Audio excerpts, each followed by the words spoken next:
Hey all, hope all is well. This is another video in the Road to Grandmaster series, and this one I'm going over my round 8 game from the Reykjavik Open. Now, if you followed the round 7 game, you know that I won a really tough battle against Grandmaster Jordan van Forest, and with 2 rounds to go, I was in a really good position to get a GM norm. Now, typically during the course of a tournament, it's not something you necessarily want to think about because there are too many scenarios early on, too many rounds to go where you can't really kind of project what type of score you're going to need and where you're going to be. But with 2 rounds to go, I allowed myself to think about it because you have one more white game and one more black game.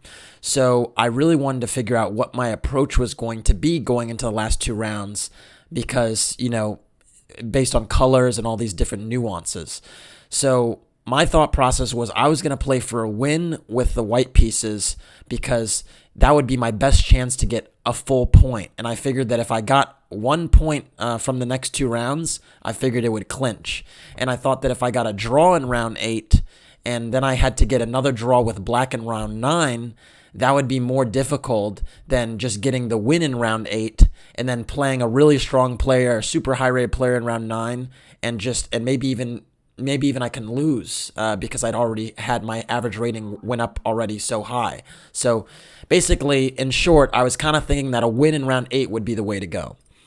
Now, my opponent in this one was no slouch, and I was playing the Norwegian champion and former world junior champion, Aryan Tari, who's super talented player from Norway. I think he also plays on their Olympiad team, and he's well over 2,600 FIDE. So another significant test. When I was looking at his games, I noticed that he played a lot of Grunfeld with black. So that was actually not the hardest thing in the world to see that, oh, he plays the Grunfeld. This is good to know. The problem is that the Grunfeld is such a tough opening to pierce so that it was kind of difficult to figure out what variation I wanted to play. So I spent a long night thinking about all the different possible lines I could go for, and then I finally settled on an idea and went for it. So without further ado, let's get into it. So I went d4, knight f6, c4, g6, and g3. So I was opting for the fianchetto Grunfeld. And now technically, when you play the fianchetto lines, black can also go d6 and go for a King's Indian. But being a Grunfeld player, I had a strong feeling he wasn't going to go for a King's Indian setup, and I turned out to be correct. Now, the idea with a fianchetto line is you put the bishop on g2 actually before you put the knight on f3. There's some nuances for this, but basically one of the sort of interesting lines that is somewhat topical is if they go c6, which is known to be quite solid for black in these Grunfeld lines where they go c6 and d5, and you go bishop g2, trying to get an e4, and if they go d5 now, you actually have this weird looking move queen a4. And the point is that if they continue developing with bishop g7, you can actually take on d5, and they can't take back with the c-pawn.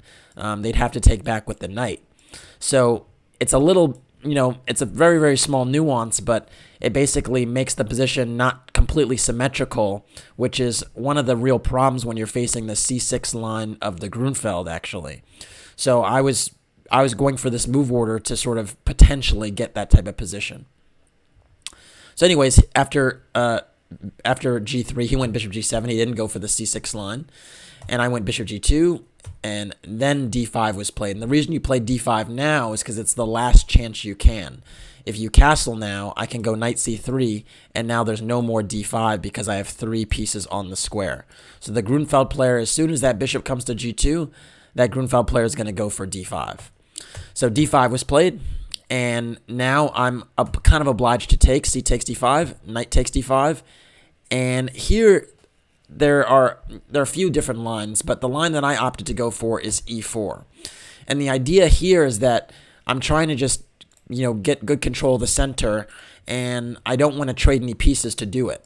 Note that a move like knight c3 is not particularly desirable because now black can actually trade on c3 if you ever wind up harassing that knight and gets good Grunfeld pressure on the center after like knight takes c3, b takes c3. So really the point in this system with e4 is to kind of keep all the pieces on the board and try to justify the space advantage. Now on the flip side, with e4, it's a little bit double-edged because this bishop on g2 is now blocked on the diagonal by his own pawn, and you can see the bishop on g7 is not obstructed. So there is a little bit of, riskiness, dynamism from the standpoint that now my bishop is blocked.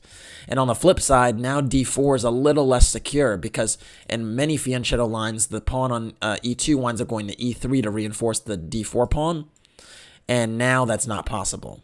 So keep those factors in mind. So anyways, knight b6 was played, and already you can see that this d4 pawn is already attacked, and it's not totally convenient to defend. So what I actually went for was the move knight e2. And you might say, well, why didn't you go to f3 with the knight? Well, the reason for that is then at some point later, or maybe even right away, bishop g4 will be a very annoying move, basically pinning my knight, and then again d4 is this constant target. And then later on, if I try to play a move like bishop e3 to reinforce the pawn, this won't really cut it either for a few reasons. One is that black actually has this knight c4 move later in the game after he castles. So let's say castles happens and then knight c4. I don't have queen a4 check anymore, hitting a king on e8. And I really don't want to give up this bishop on e3 because it's such a strong piece, and also the b2 pawn is a little bit sensitive. So just something to think about is having the knight on f3 in this system where you play e4 is just not ideal. So because of that, you develop the knight to e2. And again, this is also somewhat of a concession from the standpoint that the knight is not most active on e2. It's usually better on f3 in most openings, but you're trying to justify the center and not trade any pieces. So anyways, black plays c5. This is normal, challenging that center. I think Kasparov actually went for this in the 80s and 90s. Many lines after c5, the black knight winds up going to a6, strangely enough, and deploying on b4 or sometimes even c5. So very interesting line. And after c5, I went d5 because taking this pawn on c5 is very ill-advised. After queen takes d1 check, king takes d1, a move like knight a4, and you can see already that black is just better and very easily recovers the pawn that he temporarily sacrificed. So taking on c5 is not the move you want to play. So I played d5, and then e6 was played, undermining this pawn chain. It makes a lot of sense. In many lines, the pawn structures resemble another line of the Grunfeld, which is the Russian variation, where what winds up happening is white has this pass pawn on d5 after a subsequent exchange, but the flip side is that it might be a weakness more than it is a strength, and the black bishop has this really nice long diagonal. So there are really a lot of dynamics at play, and fortunately I'd looked at the position at home on the computer, so I did have some idea of what to do here, and I was still trying to come up with a new idea. So anyways, after e6, I castled. Black castled, and now I went for knight ec3, keeping the tension. The reason I want to keep the tension is because if I just take on e6, I help him develop, right? So that's that's not ideal. But the other flip side of it is that why did I bring this e knight to c3? Well, the reason for that is because this knight on b1 might go to a3 and sometimes the b5 square, the c4 square, whereas this knight on e2 was really doing absolutely nothing.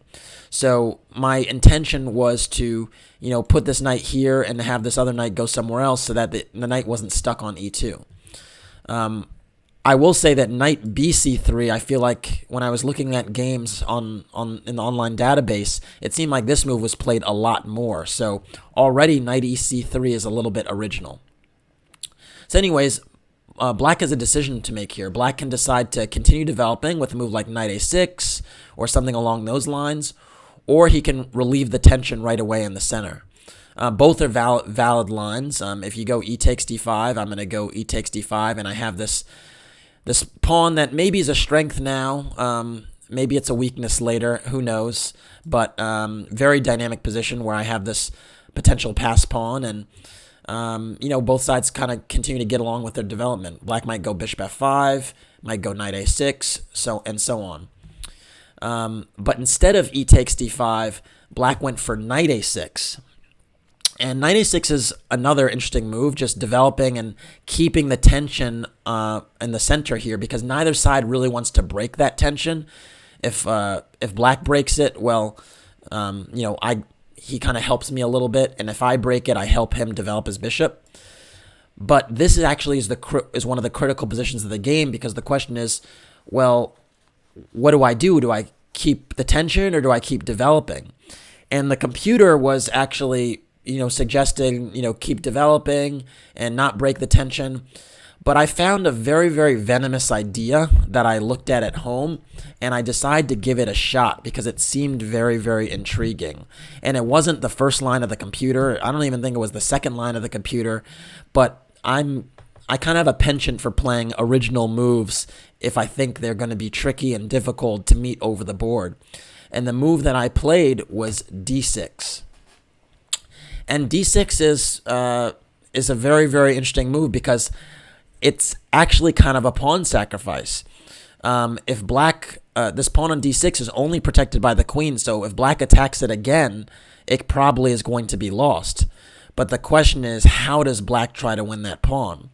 There are two ways. Black can maybe try to go bishop e5 to win that pawn.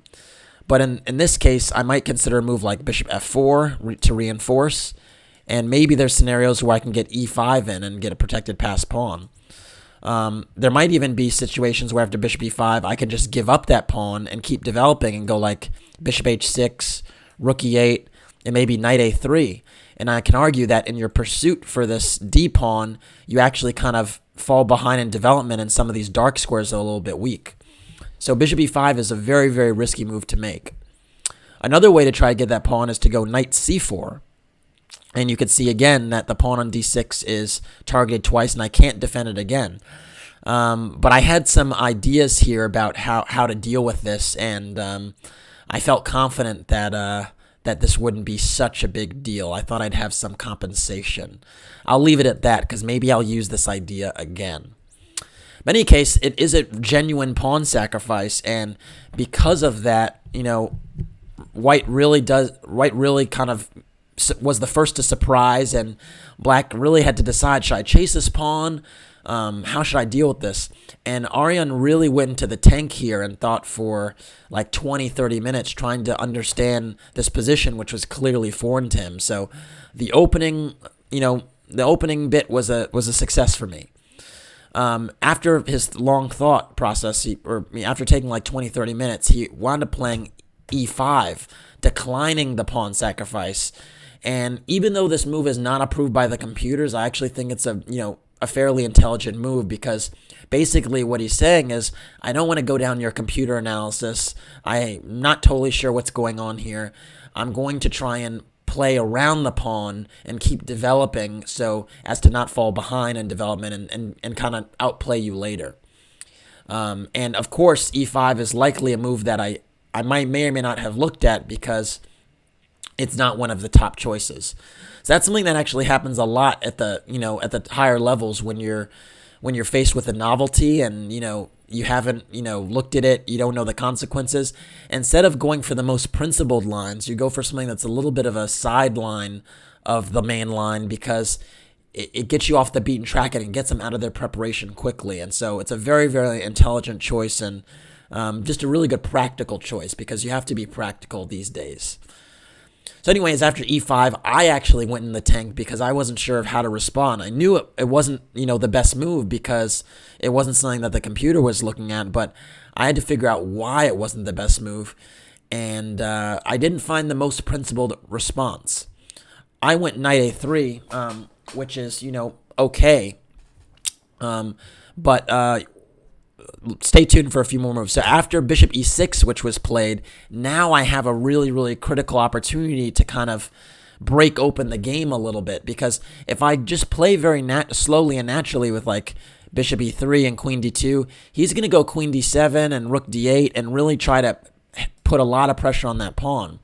So really, this was a really great moment for me to go f4, and this was not a move that I looked at very seriously, and I didn't wind up playing it. But f4 would have been a move that would have really put me in the driver's seat. The question, though, is what to do after queen d7. right? Because of course he's not going to take on f4, because now after g takes f4, I can play e5 and I have this massive pawn chain and a protected pass pawn. So fine, not going to let me do that. But the point is that after queen d7, and again, I wasn't really sure what to do, over the board when I saw this, but I actually have f5, which is just a really nice pawn sacrifice. Point being that after g takes f5, e takes f5, bishop takes f5, which is forced. Now I have queen f3, and this attack on the bishop on f5 and the pawn on b7, nets at least gets me even material, but also gets me a nice initiative. The line continues: bishop h3, bishop takes h3, queen takes, and I could take the pawn on b7, but even much better than that is actually knight e4. And the point is that I might be threatening knight f6 check in some lines. I might be going bishop g5 in some lines, and this pawn on d6 is still alive. And I just have a really nice blockade on the center and pretty good control. And so, white is for choice here. Note that a move like f5 is kind of ill-advised because I have knight g5 in many lines, and that becomes problematic because I have knight e6 or queen takes b7 or sometimes even queen b3 check. So really this f4 move was a huge opportunity for me to kind of punish e5 and bishop e6, but I just didn't quite see the follow-up after that, so I didn't go for it. Instead, I thought, well, if he's not going to take on d6, why don't I just keep developing, and maybe if all my pieces are on good squares, then I can go forward. So I proceeded with bishop e3. Black went queen d7, again trying to connect the rooks, trying to get a rook to d8 and attack that pawn again. I went queen d2, rook f d8. And now I went rook fd1, and you can see now this pawn on d6 is still alive in black's camp. But, the question is, will it stay alive? And if it won't stay alive, will I be able to generate compensation for it? So black now went queen c6, and I think this is another critical position in the game. Because right now you can see black's basically threatening bishop f8 and then taking on d6. And the question is, how do I deal with that? Because it doesn't seem like I can reinforce that pawn much longer. I could consider going knight b5, but I was really wary about that because I didn't want to cede the c4 square with knight c4 and lose the two bishops like that. So that was one thing I was looking at. And knight cb5 looked a little bit awkward to me because it seemed like this knight would just be, I don't know, I didn't feel comfortable with that knight c on b5. So, but I thought for a long time, and I was like, man, there should be some way I can get compensation for this pawn I'm going to lose. And I was looking at the d5 square because it seemed like that was the square that was super sensitive because both of black's pawns were not controlling this square, right? So he was only controlling it with his pieces. So I was like, man, d5 looks pretty sensitive, but I could not make it work. It turns out that the best move in the position is actually rook ac1. And this is actually tied to the idea of knight d5, but I just didn't quite see it. The point is now, after bishop f8, now you plunge in with knight d5. And the issue is that after a move like rook takes d6, you actually have this f4 again. And the point is, even though you're a pawn down, you get a lot of activity. See this rook on the half-open c-file. There's pressure on e5. This knight on d5 is now well defended, and it's a really nice outpost. And so white would have enough compensation here for the lost pawn. And another thing to note is that if bishop takes d5, after e takes d5 and queen takes d6, it looks like black has a blockade on my d5 pawn and is also just up a pawn. But the point is, after a move like queen e2, I have good compensation in the form of the two bishops and a knight potentially jumping to b5 or c4 to challenge the queen. Remember, the queen is not a good blockader at all. In fact, it's the worst blockader. So that being the case, and the queen having to wind up moving, this d-pawn will probably march on eventually. And again, in the interim, the two bishops are enough compensation to kind of play this position, even if I don't recover material right away. So there were some tactical dynamics that, I just did not quite notice enough or realize, and it kind of took my game in the wrong direction because I was not alert to knight d5 and f4. And you could see how those combination of moves were key to justify my pawn on d6. Instead, I played a fairly tepid move, which was bishop f1. I thought it was clever because I thought, I'm threatening bishop b5 and hitting the queen on c6. But the problem is after bishop f8, I thought for like 20, 25 minutes here, and I couldn't figure out I just could not figure out what to do if the black queen just captured the pawn on d6. I thought, wow, after bishop b5, queen takes d6, I must have something, right? This queen would be exposed, I can step aside. But there were just no tactics that seemed to work in my favor. And so it really is just a case now that I'm just losing the d-pawn, for pretty questionable compensation. And the real issue with moving my bishop away from the g2 square is now I can't actually plant a knight on d5. So I'm not actually controlling the d file for much longer either. So really, really unfortunate turn of events after, I was managed to surprise in the opening. He surprised me back and I kind of got stuck a little bit. I stalled.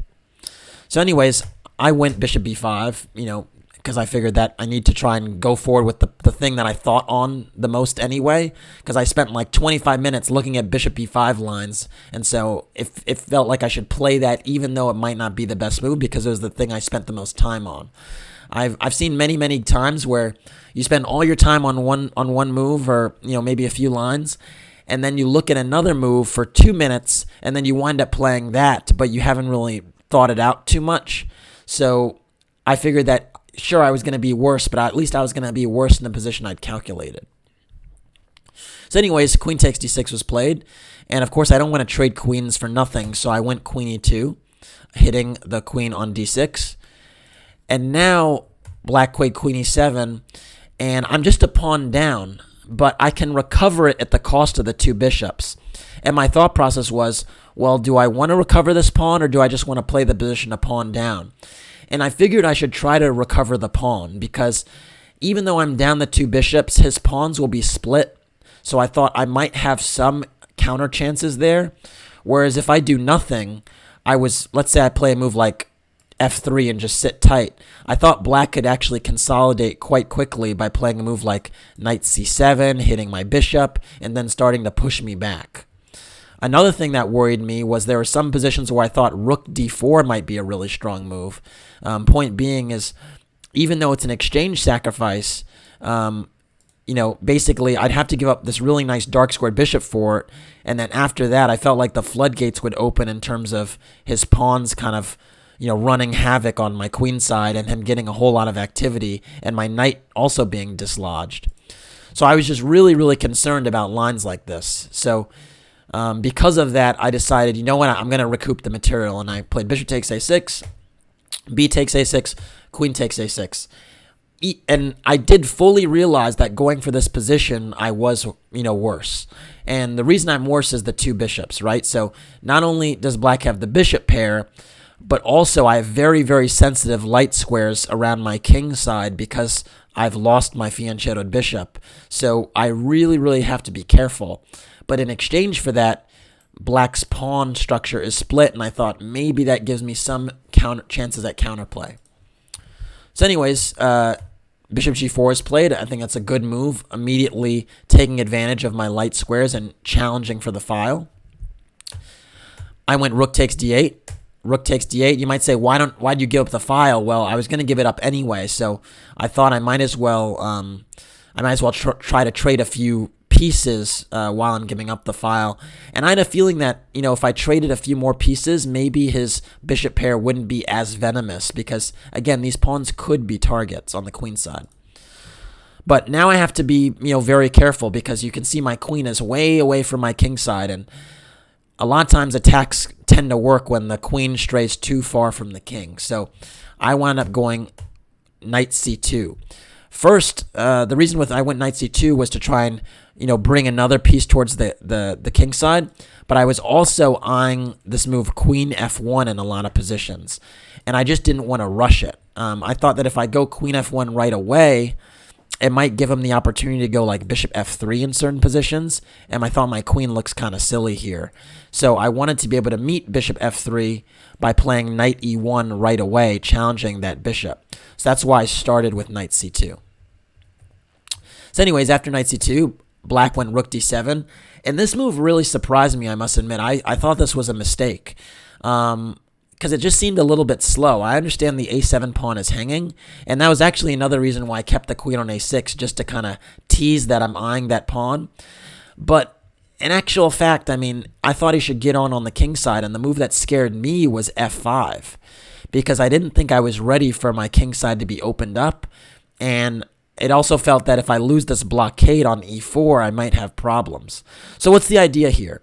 In certain positions now, black might even consider playing f4 to break open my king side. But the other issue is that if e takes f5, g takes f5, f4 again is an idea, just breaking up my king side. And he has a nice pawn chain in the center, and my knights don't have any good outposts in the middle. So I envisioned some scenario where maybe this knight gets active to d5, challenges my bishop, and I just did not like the sight of these pawns and my weak light squares. Just, it just seemed like a nice parade, and, at my, and it just seemed like I was at the mercy of black. So I was really, really happy to see rook d7.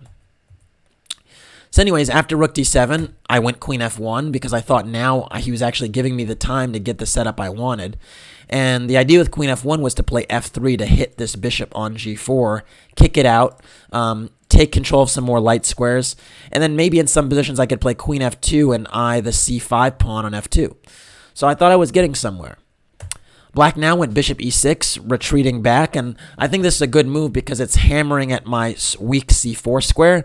And I think it also just is, again, a reminder that even though I'm trying to consolidate and I'm doing a decent job, I'm still worse because black has the two bishops, and, that actually is the biggest factor here. So I went rook d1, kind of ignoring the c4 square, because I figured that I really didn't have a great way to defend it. If I went knight a3, that seemed kind of a step in the wrong direction, considering my knight was just on a3. And if I go b3, which is a move I initially thought I would be playable, it finally dawned on me that c4 would be terribly strong. And the point is that I cannot hold the blockade on the c4 square. And once the knight lands there, I'm in huge, huge trouble because my bishop on e3 would be weak, and just the whole c file would be weak once there'd be a liquidation here. My knights wouldn't have any pawns to support them. And last but not least, this bishop on f8 that's been fairly dormant thanks to that c5 pawn would all of a sudden have life. So that's why I thought b3 would just be suicide. So instead I went rook d1, again acknowledging that knight c4 was a move, but at least I can go bishop c1 now and protect. And now my rook would be active. My bishop wouldn't be in the way of a rook on a1. So h5 was played. I think that's a really great move. Again, trying to hammer at some light squares. And the other thing that's nice about it is that it really asked me the question of how I want to deal with h4. Because there are basically two things to do. You can play h4 yourself, or you can allow black to play h4. And the problem with allowing black to play h4, in my opinion, is that once this pawn goes there, it's a constant headache because you're never going to play g takes h4 because it weakens your king side. And then if you don't play g takes h4 and leave it there, black always has the luxury of either going h takes g3 or actually going h3 and creating that nasty thorn pawn that, is, very helpful for mating constructions. So I figured that, it was best not to have that headache over my position the whole time, and I went h4. Although, you play h4 begrudgingly because you realize that you're just weakening more light squares that, you may never, ever recoup again. So it was a tough move to make, but I thought it was the lesser evil. So anyways, after h4, now bishop c4 is played. I think that's a reasonable move, challenging my queen on this square. And here I had a huge question, a huge opportunity, because the question was, well, do I move my queen or do I take the rook on d7 first? Why don't you give yourself a moment to think about that in this position where I'm clearly defending, and the question is, should I move my queen out the way and give black the d file, or should I, by trading rooks, or should I just keep the d file and move my queen to e1? All right, hopefully you got a chance to think on that. I actually made the wrong decision, although I wrestled with it for 10 or 15 minutes. I actually made the wrong decision and played queen e1. The better decision would actually have been to take on d7. And the point is that after rook takes d7, queen takes d7, yeah, you are giving up the d file, but there's only one square on the d file that the queen can infiltrate on, and it's d3. And once it's there, it's not clear what it can necessarily do. So after queen takes d7, if I play queen c1, black is still a little bit better, but it's really not as significant as before because now the heavy pieces are off the board. Or the rooks are off the board rather. It's a lot easier to protect my weak light squares. And again, note that a move like queen d3, which was something I was really, really concerned about, is not the end of the world. I think the thing that bothered me is that I can't hit the queen right away with knight e1 because there's queen f1 check. But in this position, there surely should be some other options. Maybe knight a3 is a move, challenging that bishop. Maybe even f3 looks a little bit suspect. But yeah, maybe knight a3 is a move, just, keeping everything solid. And then when the bishop comes back, maybe playing, I don't know, something like b3 or something like this. I mean, it's still a tough position, but this would actually be the lesser evil. Keeping the rooks on the board essentially gave black attacking opportunities that I shouldn't have given him. So keep that in mind. When you are on the defending side, sometimes getting rid of some of the heavy material will help you. So anyways, I went queen e1, and now black went bishop d3, and now I don't get to trade at my leisure because the bishop stays on the board. And I kind of underestimated how strong this was because now in some positions, knight c4 is also a problem. And also my e4 pawn is somewhat attacked. I mean, it can't be captured right now, but this knight is tied to the e4 pawn. So I just really didn't like that this bishop d3 move came, and now it's kind of a wedge in my position, and it makes it hard for me to, continue with trading operations. Anyways, I went knight a3 because I had to move that knight, and now came queen e6, another great move. Again, keeping a firm eye on the c4 square, and also, eyeing some of the light squares on the king side. So really good multi-purpose move. I went f3 trying to cover the g4 square, and I do recognize that this move is extremely, extremely risky because after you play f3, you're weakening the whole second rank for later in the game. But I thought it was really critical that I cover some of these light squares and that I need to also get some activity for my queen. So I thought that by doing this, I can potentially go queen f2. Black went c4, and now I think I truly realized that my problems were here to stay because basically now the issue is this bishop on f8 is in the game all of a sudden, and this bishop on d3 is permanently cemented in my position, and this rook on d1 looks really, really, stuck. So now that black has the space, he's starting to encroach. And, once black starts to encroach and has the bishop pair, it's going to be a real problem. But you could see why it was super, super important for me to actually trade the rooks before this actually happened. Because if the rooks were off the board and this was the position, it would be kind of playable because at least I would only have to worry about the queen.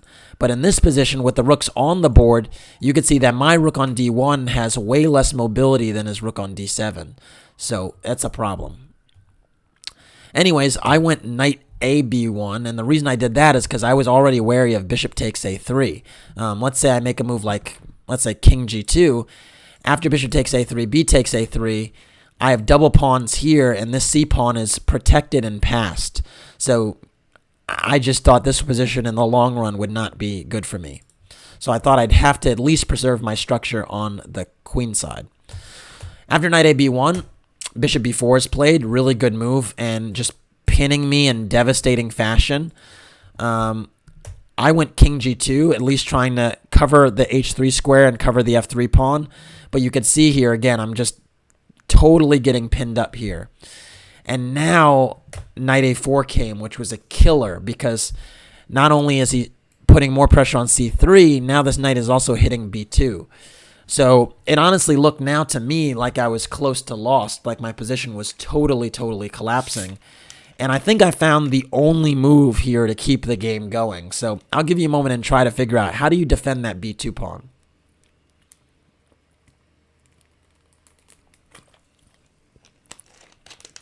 All right, hopefully you got a chance to pause the video and try to figure out how to defend that pawn. The only move, in my opinion, to defend that pawn, and I found it, was rook d2. It's kind of unusual because it seems like you're walking into this pin like this. But the point is that if bishop takes b1, queen takes b1, I think you get sufficient activity here. Like if rook takes d2, bishop takes d2, you've managed to hold c3.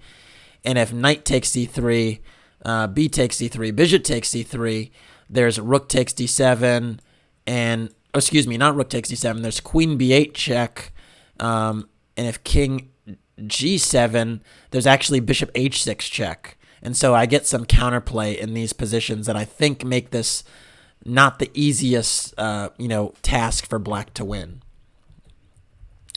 So rook d2, I was actually quite pleased to find that because I think it keeps me in the game. Black played queen c6, keeping the pressure on. And now I went queen d1, getting out of the pin and also pinning this bishop on d3 so he can no longer take on b1. After bishop takes c3, I played knight takes e3, and then knight takes, b takes, and I was a little bit surprised to see this trading operation because I thought the presence of opposite-colored bishops would give me some chances, but it actually turns out that it's very difficult to hold the position even here because this bishop controls the b1 square, and it makes it very difficult for me to get play because if I can't get to the b file, what is my rook really doing? And this was kind of exacerbated after the move rook b7 because now you can see this rook can't get to the b file. It's totally shut in by this bishop on d3, and I just don't have activity here. And in addition to that, it looks like rook b1 is a serious threat because it actually traps my queen. So really huge problem, this rook b1 move. I played the only move in the position. I thought queen c1, trying to defend against rook b1 by having queen a3. And also, it turns out you can also play rook f2, but I didn't believe in this position because I thought if rook f2, there's rook b1, and I have given the square to d2 for my queen, but after queen d2, a5, it just seems like I'm completely tied up. And I think black can continue by playing a4 and potentially a3 and just trying to take more space on the queen side and then maybe even play f5 at the right moment if he times it properly. So I just was a little bit skeptical of, being in this defensive crouch, even though the computer suggests it might be playable. So instead, I went for activity, and I must say I was in severe time trouble at this moment. I was down to my last few minutes, and I was trying to hold on for dear life. So anyways, I went queen c1, rook b1 was played, and then I went queen a3, peeking out, and I started to get optimistic here because what I realized in this position is it looks like a7 is hanging, which is huge. And then in some positions, I also was entertaining the idea of bishop h6, threatening queen f8. So all of a sudden I thought, wait a minute, maybe I'm not totally losing. Maybe there's some things I have here. The other thought process was in some lines I was thinking I might have rook b2. So let's say like a bad move like a6 is played. Now rook b2 might be an idea because if the rook moves away, I thought I have rook b8 check, king h7, and then queen f8. And I thought the tables could turn kind of quickly. So all of a sudden, I started to get a little bit excited here because I thought that maybe I had some play on the dark squares. And I think I got a little bit too excited because after queen a3, black played queen e6. And this is the critical position of the game because it actually turns out I have a fighting chance in this moment, but I have to be extremely precise. Now, queen e6 is very, very dangerous and threatens a few things. And I thought that, I still could afford to play in the same vein with the same type of counterplay that I had, I thought I had, but it turns out it doesn't work.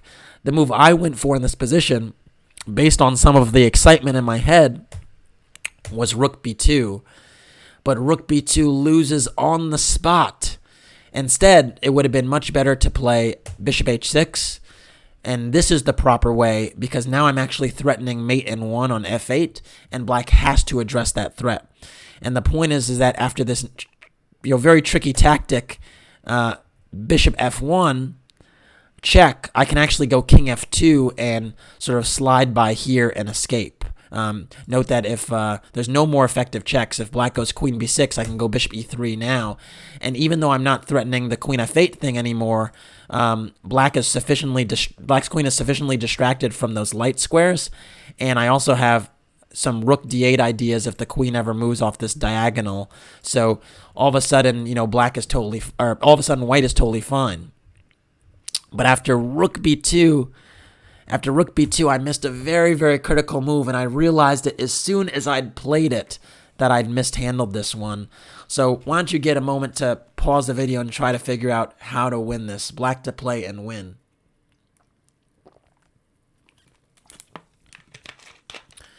All right, so the move that black played in this position was bishop f1 check. And this one, I'd seen this move, but I hadn't seen the next one. And the move after bishop f1 check, king f2 is the beautiful variation, and it wins. It just wins on the spot, is the move queen h3. And I saw it and I was like, oh no, what have I done? And it was simple. I just overlooked this. I was looking at bishop f1 and queen h3 for the past few moves, but I thought I always had rook b8 check. Little did I realize that here after rook b8 check, the rook is still on b1, and he can just capture it. So I don't have any checks here, and queen g2 and queen e2 is mate. So the issue is that if I play rook takes b1, I fall to this one. And if I don't do that, well, how am I going to defend queen g2 mate? So it just went all downhill.